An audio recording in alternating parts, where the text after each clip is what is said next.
A young man who invades people's homes and has his wicked way with the people inside? No, it's not A Clockwork Orange. There's a bit more Nosferatu, a bit less Beethoven in this one. It's Martin. The first collaboration between SFX man Tom Savini, who incidentally later directed the 1990 remake of Night of the Living Dead, and George Romero, whose debut was Night of the Living Dead in 1968. Savini even takes a role here, as Martin's cousin's He's Not That Into You boyfriend.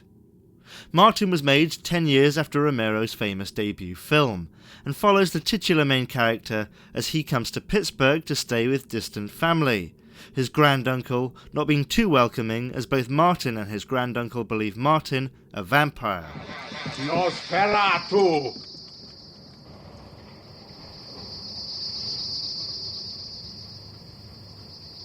Nosferatu.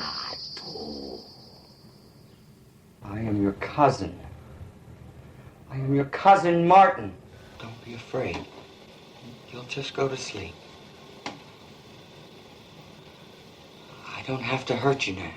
Martin, who claims to be 84 years old and who, his uncle promises, will be destroyed after being saved, does what any thirsty vampire would do and both feasts on the blood of his prey but also searches desperately for a consenting sexual partner. When he finds one, Martin's appetite for blood diminishes, and there's a psychological treatise somewhere in this film about the connection between sex and violence. This is what makes Martin, Romero's favourite Romero film, so interesting. Not the violence or even the is he a vampire, is he crazy question, but the character study lurking beneath it all. Martin as a protagonist isn't always particularly likeable, but he is interesting. You'll be alright. You'll be alright.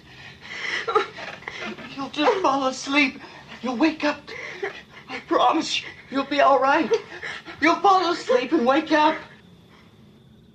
As a vampire, he's an incredibly naive and isolated individual, but as a normal young man, he's those things too, alongside being both deluded but also enabled by his uncle.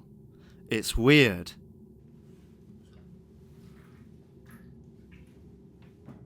Tomorrow, another character study into a weirdo, not a vampire, just a serial killer.